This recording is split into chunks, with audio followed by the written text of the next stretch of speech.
Hello everyone, how are you? I am supposing that you are all fit and fine. Hello बच्चों, चलिए शुरुआत करते हैं अपने टॉपिक की। हम जो पाठ है अपना वो है devotional path through the divine, ईश्वर के प्रति अनुराग। पढ़ रहे हैं कक्षा 7 में इतिहास की किताब से। तो इसमें अभी तक जो हमने चैप्टर में जो जो टॉपिक पढ़े हैं वो अभी आइडिया ऑफ सुप्रीम गॉड, भाई जो परमेश्वर की जो कल्पना थी वो किस तरह से की जा रही थी। अलवर नयनार्स के बारे में पढ़ा दक्षिणी भारत में, भाई उन्होंने किस तरह से ईश्वर की उपासना की भाई। उसके बाद जो वीरशैववाद था, और भाई जो भक्ति और इसमें भक्ति में जो शंकर और रामानुजाचार्य की जो दर्शन थे उसके बारे में हमने देखा। फिर महाराष्ट्र के जो संत थे वो अपनी भक्ति में किस तरह के ईश्वर की प्राप्ति के लिए कोशिश कर रहे थे, और नाथपंथी सिद्ध और योगी जो लोग थे वो किस तरह से जो भक्ति को कह रहे थे भी सारे संसार मिथ्या है। और भी उसके बाद इस्लाम और सूफीज़म के बारे में हमने देखा भी वो किस तरह से जो भक्ति है उसमें डिफरेंस कर रहे थे। और उसके बाद भी नॉर्थ इंडिया में हमने देखा भी अलग अलग जो भक्ति के अलग सेक्ट्स चल रहे थे, जिसमें मीरा भाई के बारे में और कबीर दास जी के बारे में हमने देखा। तो आज हम उसके बाद अब हम देखेंगे भाई बाबा गुरु नानक जी के बारे में।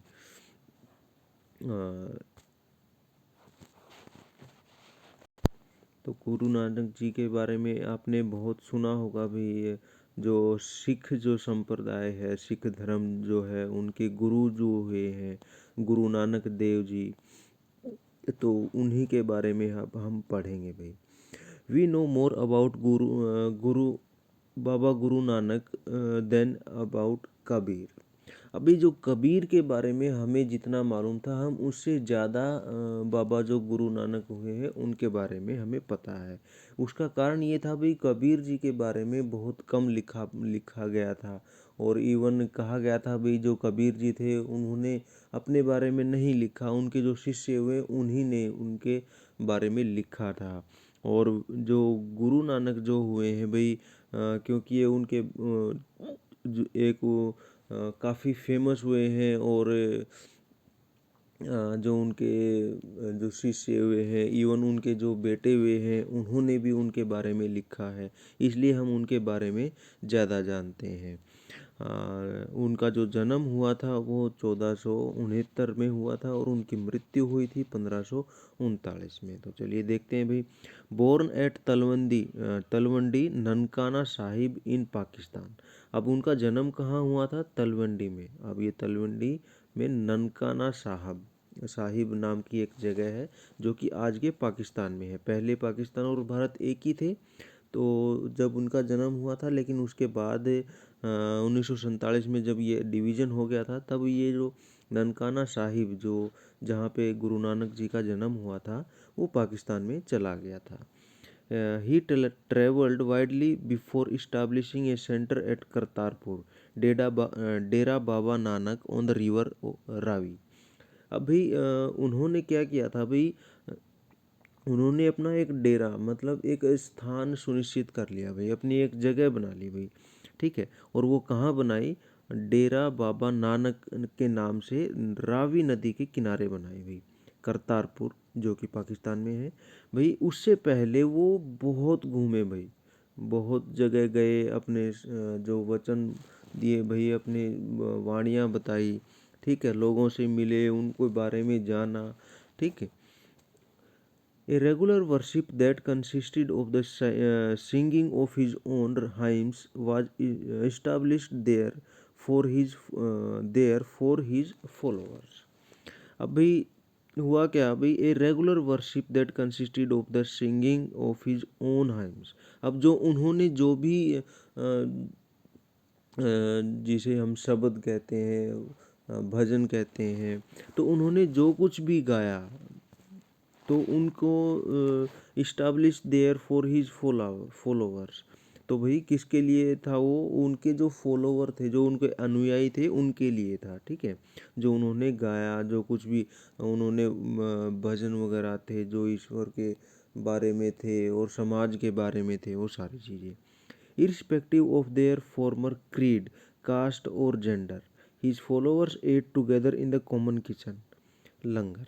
अब भाई जो उस समय जो विभिन्न जातियां थी, विभिन्न अलग अलग संप्रदाय चल रहे थे, ठीक है, तो उनको छोड़ करके, उनको एक तरफ करके, मतलब उनकी तरफ उन्होंने ध्यान नहीं दिया और वो एक जगह पर खाना खाते थे। और उस एक जगह जब वो खाना खाते तो उस जगह को वो नाम देते थे लंगर, जो आजकल भी चल रहा है भाई। जो सिख होते हैं वो लंगर में खाना खाते हैं, मतलब प्रसाद जिसे हम कहते हैं, तो वो इकट्ठे बैठ के खाते हैं। वहाँ पर कोई अमीर गरीब नहीं होता, कोई ये नहीं होता भाई ये कौन सी जाति का है, कौन से संप्रदाय है, या फिर कौन से भगवान को मानने वाला है। मतलब कहने का मतलब ये है, वहाँ पर हर एक प्रकार के लोग आपको मिल जाएंगे जो इकट्ठे बैठ के खाना खाते हैं, एक दूसरे को खाना खिलाते हैं और एक दूसरे की हेल्प करते हैं। The sacred place thus created by Baba Guru Nanak was known as Dharamshala. अब जो पवित्र जगह उन्होंने बाबा गुरु नानक ने जो बनाई थी, उसका नाम दिया गया धर्मशाल, धर्मशाला, जिसे हम अपनी भाषा में कहते हैं धर्म के लिए जगह, जहाँ पर क्या किया जाता है भाई, जहाँ पर इकट्ठे होके भजन वगैरह किए जाते हैं, ईश्वर का, भगवान का नाम लिया जाता है। ठीक है, it is now known as gurdwara, जिसे आजकल गुरुद्वारा कहा जाता है भाई। गुरुद्वारा, गुरु का द्वार, मतलब जो द्वार गुरु से, गुरु के द्वारा बनाया गया या फिर गुरु से मिलने के लिए है भाई। तो उसलिए इसके कारण ये जो धर्मशाल जो उन्होंने बनाया था, उसको आजकल गुरुद्वारा नाम से जाना जाता है। Before his death in 1539, Baba Guru Nanak appointed one of his followers as his successor. अभी 1539 में जब उनकी मृत्यु हुई तो उससे पहले उन्होंने अपना एक शिष्य बनाया भाई। ठीक है, अपना एक शिष्य बनाया, जो उसका उनका एक, जिसे हम सक्सेसर कहते हैं भाई, वंशज जिसे हम कहते हैं, वो एक नियुक्त कर दिया भाई उन्होंने। मेरे जाने के बाद अपना जितना भी काम धाम है वो आप संभालोगे भाई, ये उन्होंने एक व्यक्ति को चुन लिया भाई। और वो कौन था? हिज नेम वाज लहना, बट उसका नाम था लहना। लहना नाम का एक आदमी था जो गुरु नानक ने अपना वंशज चुन लिया था उनको। But he came to be known as Guru Angad, लेकिन बाद में वो जाने जाने लगे गुरु अंगद के नाम से, signifying that he was a part of Guru Nanak himself. और जिसका मतलब था, ये जो अंगद जो वर्ड है, इसका मतलब था भाई जो गुरु नानक थे उन्हीं का एक हिस्सा था। मतलब जो लहना नाम के जो आदमी थे, जो जिनको गुरु नानक जी ने अपना वंशज चुन लिया था, उनको बाद में गुरु अंगद के नाम से जाना जाता था। तो उनके अंगद जो नाम था, उसका मतलब था कि वो गुरु नानक के शरीर के ही एक हिस्से थे। अंग, अंग मतलब हिस्सा, तो उनके एक हिस्से थे। Guru Angad compiled the compositions of Baba Guru Nanak, to which he added his own in a new script known as Gurmukhi. अब ये जो गुरु अंगद थे, उन्होंने क्या किया, जो भी गुरु नानक जी ने बताया था, जो भी उन्होंने वचन, शब्द, वाणी और जो भी भजन गाए थे, उन सभी को इकट्ठा कर दिया। ठीक है, इकट्ठा करके क्या किया भाई, विच ही एडिड हिज ओन, और उनके साथ साथ जो गुरु नानक जी की जो शिक्षाएं थी, उनके साथ साथ अपनी भी कुछ शिक्षाएं उसमें ऐड कर दी और उनको लिखा। तो वो एक गुरुमुखी स्क्रिप्ट बनाई हुई उन्होंने, एक विकसित की, एक लिपि ऐसी विकसित की जिसका उन्होंने नाम दिया गुरुमुखी, जो गुरु के मुख से निकली है। ठीक है, गुरु प्लस मुखी, तो गुरु के मुख से निकली हुई ऐसी जो लिपि है, जो लिखने की कला है, उसे गुरुमुखी नाम दिया गया। और उन्होंने जो भी कंपोजिशन की, जो भी जो शिक्षाएं गुरु नानक जी की और अपनी कुछ शिक्षाएं ऐड करके जो एक किताब लिखी, तो उसको गुरुमुखी लिपि में लिखा भाई। The three successor of Guru Angad also wrote under the name of Nanak and all of their compositions were compiled by Guru Arjan in 1604।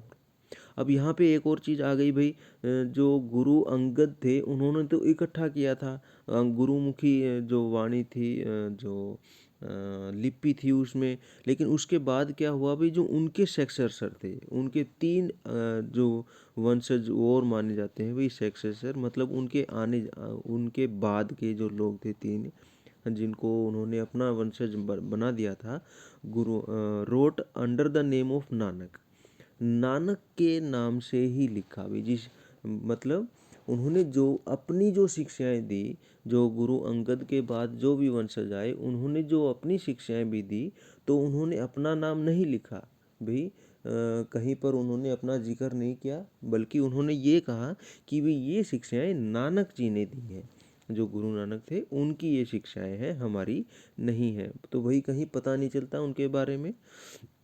जैसे हम एक पेन से एग्जांपल ले लेते हैं भाई, जैसे एक रेनॉल्ड का पेन है या फिर नटराज का पेन है, तो उससे हम क्या लिखते हैं भाई, आप भी लिखते हो, मैं भी लिखता हूँ, दूसरा कोई भी लिखता है, लेकिन नाम तो पेन का नटराज या फिर रेनॉल्ड ही रहता है।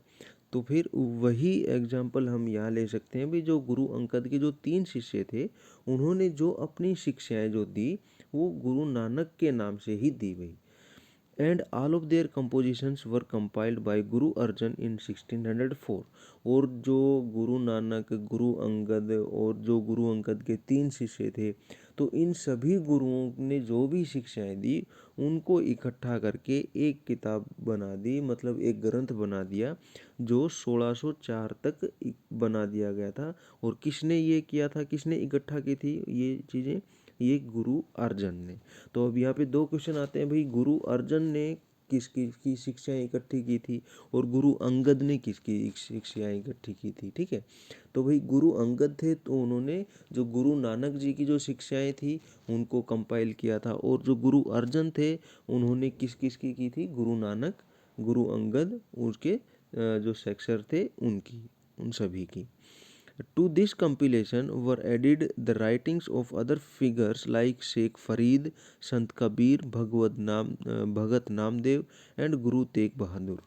अब भाई ये जो उन्होंने संकलन किया, जो ये कंपिलेशन किया इन गुरु अर्जन ने, तो उन्होंने क्या किया भाई, इसके साथ साथ उन्होंने जो शेख फरीद थे, मतलब जो सूफी संत थे, उनकी जो शिक्षाएं थी, संत कबीर, जो हिंदूवादी जो संत हुए थे, जो अभी हमने पिछले वीडियो में देखा पढ़ा था भाई, उनकी भी जो शिक्षाएं उन्होंने दी थी वो भी उसमें ऐड कर दी।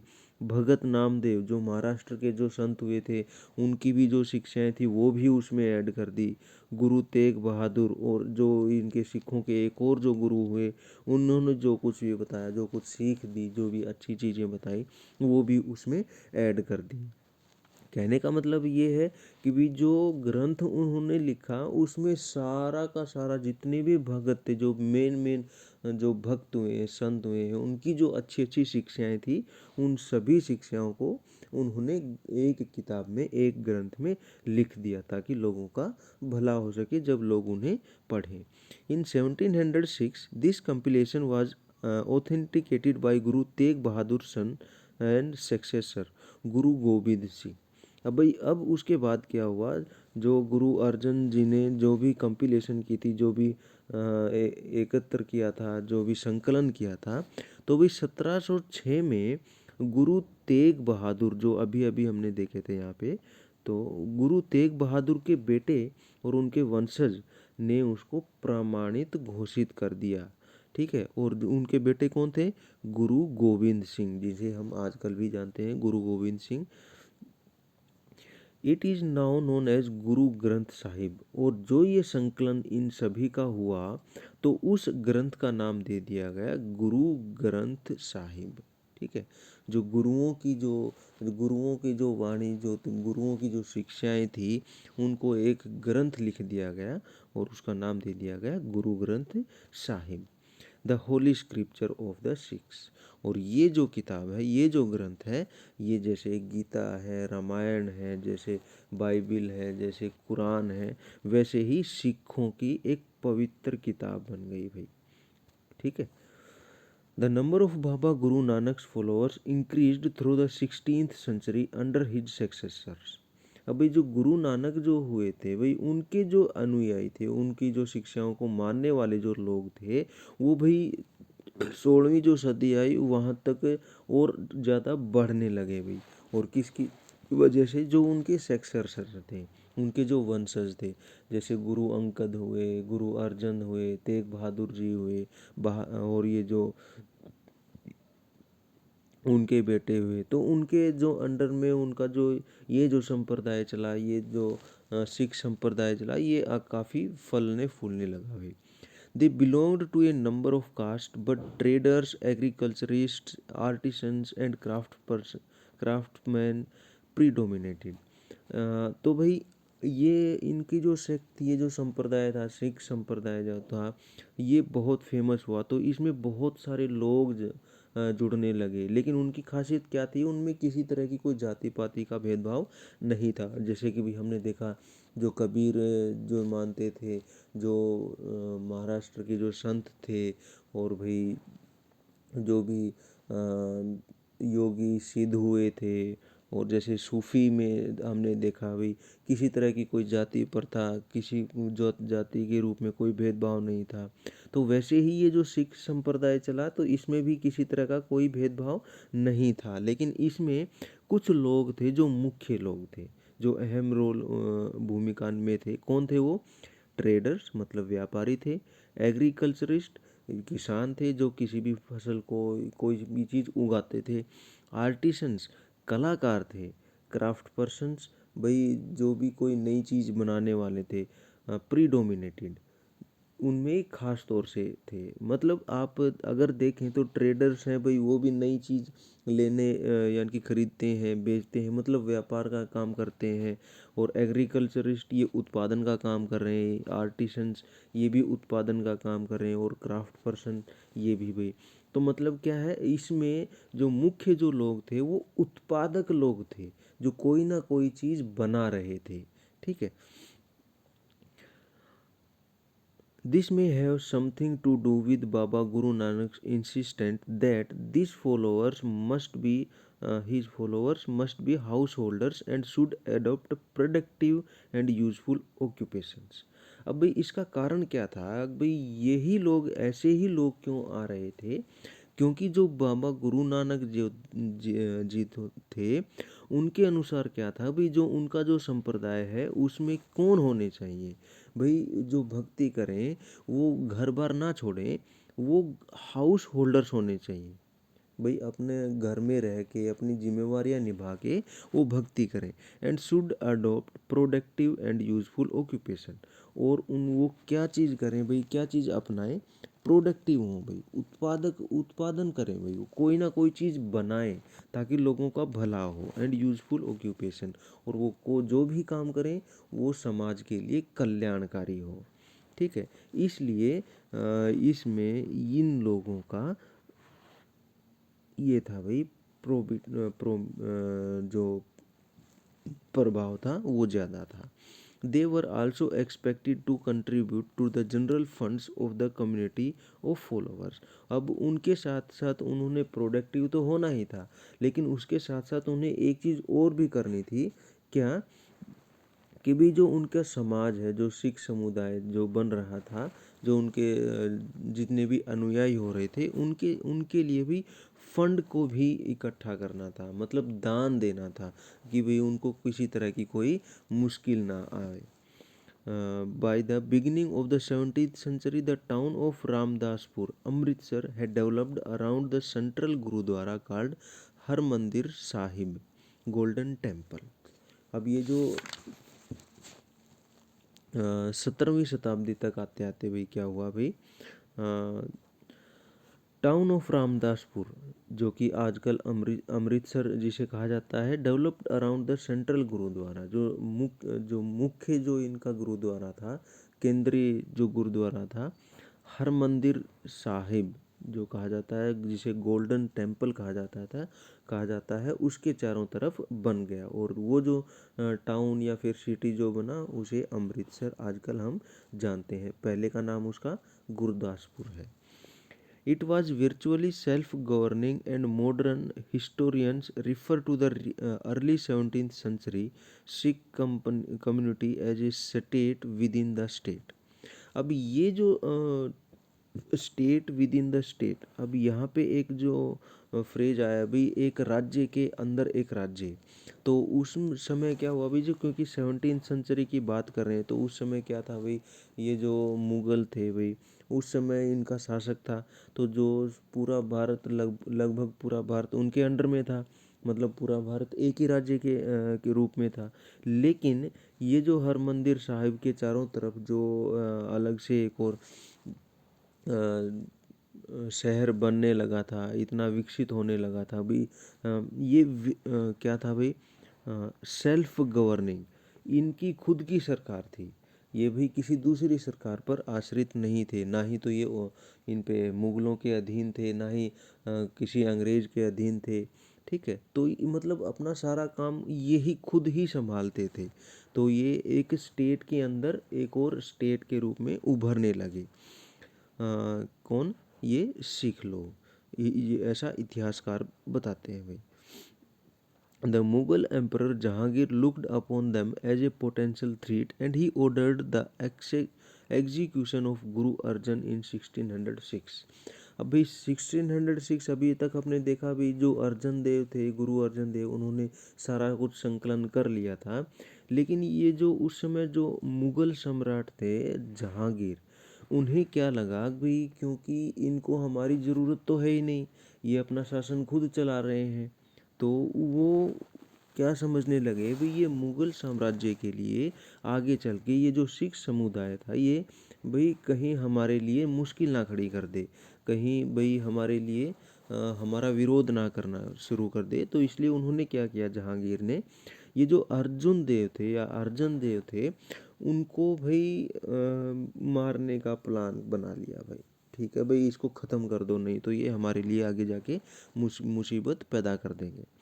The Sikh movement began to put get politicise in the 17th century. अब जो सिख जो अभियान था, जो सिख समुदाय जो था, उन्होंने जो भी अभियान चलाया था भाई सिखों का, तो भाई अब क्या होने लगा, get politicised in the 17th century, a development which culminated in the institution of the Khalsa by Guru Gobind Singh in 1699।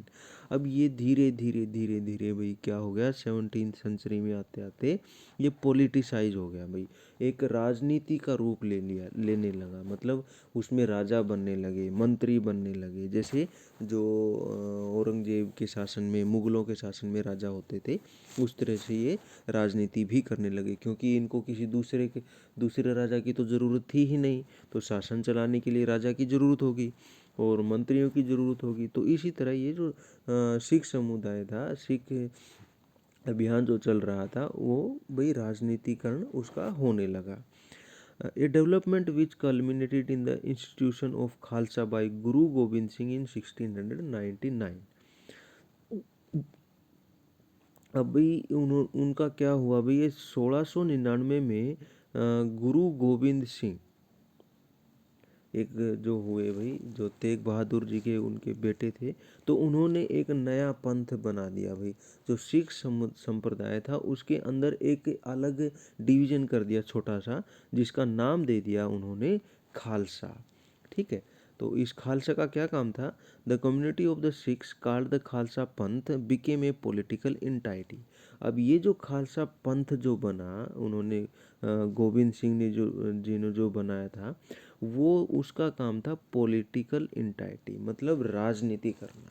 अब बाहर के जो लोग थे, बाहर के राजा थे, जब उनके भाई उनको दबाते थे या फिर उनके ऊपर अत्याचार करते थे, जैसे हमने जहांगीर के बारे में सुना भाई, वो अत्याचारी हो गए थे उनके लिए, तो भाई उन सब से टक्कर लेने के लिए या फिर उनसे भाई क्या कहते हैं भाई समझौते अगर हो सकें तो इस तरह के बातचीत करने के लिए ये जो खालसा पंथ था वो शुरू किया, ताकि वो अपने जो सिख समुदाय था उनकी रक्षा कर सकें। और ये किसने चलाया? गुरु गोविंद सिंह ने 1699 में।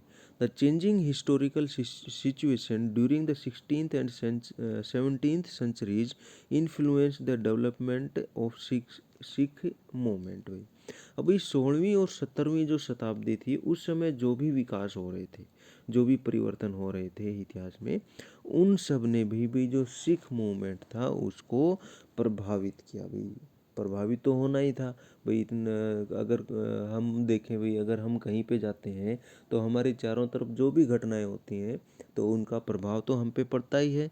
तो वैसे ही जो सिख मूवमेंट हो रहा था उसमें भी उस समय की जो घटनाएं हो रही थी उसका प्रभाव हो रहा था, क्योंकि उस समय मुगल थे भाई, अंग्रेज भी आ रहे थे, तो उनका जो प्रभाव हो रहा था वो सिख जो समुदाय था उन पे दिखाई देने लगा था। The ideas of Guru Baba Guru Nanak had a huge impact on this development. अभी जो गुरु नानक की जो विचार थे, गुरु नानक जी के जो विचार थे वो उस जो विकास हो रहा था 16वीं शताब्दी 17वीं शताब्दी में उस पर प्रभाव होना शुरू कर दिया। भाई भाई लोग जुड़ने लगे उसमें, ठीक है, और जो जिस तरह से वो शिक्षाएं दे रहे थे उसको मानने लगे, ठीक है, और जैसे खालसा जो पंथ चलाया था उन्होंने उसमें शामिल होने लगे। He emphasised the importance of the worship of one God. अब उन्होंने भक्ति में क्या काम किया भाई? तो उन्होंने जो भक्ति में काम किया वो था भाई वर्शिप ऑफ वन गॉड, जो हमने पहले भी देखा था भाई, जिसमें कह रहे थे भाई मोनोथियस्ट थे जो एकेश्वरवाद जो बता रहे थे। तो वही जो सिख जो संप्रदाय था वो भी यही कह रहा था। गुरु नानक जी की जो शिक्षाएं थी वो भी यही कह रही थी कि हमें एक ही ईश्वर को मानना चाहिए, उसी का महत्व है। ही इंस्टीटेड दैट कास्ट क्रीड और gender was irrelevant for attaining liberation. अब भाई उनके अनुसार क्या था भाई, अगर हमें मोक्ष की प्राप्ति करनी है, हमें अगर ये जो साल्वेशन चाहिए तो उसमें किसी भी तरह की कास्ट या क्रीड या फिर जेंडर का भेदभाव नहीं होना चाहिए। जैसे कि भी हमने अभी तक जो पढ़ा है, जितने भी हमने हमने गुरु जो संत हुए हैं, जितने भी धर्म चले हैं, वो सारे के सारे धर्म यही कह रहे हैं कि भाई एक ईश्वर और सभी में समानता, कोई ऊंच नीच ना हो। His idea of liberation was not that of a state of inert bliss, but rather the pursuit of active life with a strong sense of social commitment. अब ये जो उनका जो आइडिया था, गुरु नानक जी का जो विचार था, जो कि भाई मोक्ष की जो प्राप्ति थी वो आंतरिक जिसे हम कहते हैं आंतरिक सुख नहीं था, जिसमें भी एक तरफ जाके सब कुछ छोड़ छाड़ के एक तरफ जाके भाई हम एकांतवास में चले जाएं और ईश्वर को याद करें, ऐसा वो नहीं चाहते थे, नहीं मानते थे। बल्कि वो क्या कहते थे भी, the pursuit of active life. भाई जो आपका जीवन है, जो आपका सादा जीवन है, जिसमें आपका परिवार है, आपके रिश्तेदार हैं, उनके साथ रहिए और आप अपनी जिम्मेवारियों का वहन कीजिए, आपकी जो भी काम है उनको पूरा कीजिए, ठीक है, with a strong sense of social commitment. भाई आप सामाजिक बने रहें, सामाजिक बने रहें। आपके आपके बंधु हो सकते हैं, मित्र हो सकते हैं भाई, आपका परिवार है भाई, उनके बीच में रहें और एक ईश्वर के बारे में ध्यान रखें। बस इससे आपको जो मोक्ष है वो मिल जाएगा, उनका ये मानना था भाई। He himself use the terms नाम दान स्नान स्नान for the essence of his teaching. अब भाई जो गुरु नानक जी थे वो 3 शब्दों का यूज करते थे। कौन से शब्द थे? नाम दान स्नान, ठीक है। तो उनका जो मतलब था वो क्या क्या था भाई, जो उनकी भक्ति में जो ये 3 वर्ड थे इनका क्या मतलब था? एक्चुअली मीन्ट राइट वर्शिप, सही पूजा करना। नाम मतलब सही पूजा करना, किसी कोई लाग लपेट ना हो, भाई कोई दिखावा ना हो, सच्चे मन से नाम लेना अपने ईश्वर का। दान का मतलब क्या है? वेलफेयर ऑफ अदर्स, भाई दूसरों की भलाई करना। दान, इस नाम से ही हमें पता चल रहा है भाई दान का मतलब दान देना, तो दूसरों की भलाई करना। एंड स्नान, स्नान का मतलब क्या है? Purity of conduct. हम किसी के साथ अगर किसी भी तरह का व्यवहार करते हैं तो उसमें शुद्धता होनी चाहिए, उसमें दिखावा नहीं होना चाहिए। भाई हम ऊपर से तो उसको अच्छा मान रहे हैं, अच्छा बोल रहे हैं, लेकिन हमारे मन में क्या है? हमारे मन में हम उसको बुरा भला कह रहे हैं, ऐसा नहीं होना चाहिए। हमें ईमानदारी रखनी चाहिए, सच्चाई रखनी चाहिए दूसरों के साथ व्यवहार में। तो इस तरह के जो शब्द थे वो ये मानते थे, जैसे नाम, दान, स्नान। इन नाम का मतलब राइट वर्शिप, दान का मतलब welfare of others, and snan purity of conduct. His teachings are now remembered as naam japna, किरत करना एंड वंड वंड चखना। तो आज जो ये तीनों चीज़ें हैं, नाम, दान और स्नान, इन तीनों को जो हम जानते हैं भाई, वो नाम जपना मतलब जो ईश्वर है उसका नाम लेते रहना, भाई उसको याद करना, मेन मकसद है उनको याद करना, भूलना नहीं कभी भी। किरत करना, जो दान है वही कहा है, किरत करना अच्छे काम करना, लोगों की भलाई करना। वंड छकना मतलब दूसरों से भाई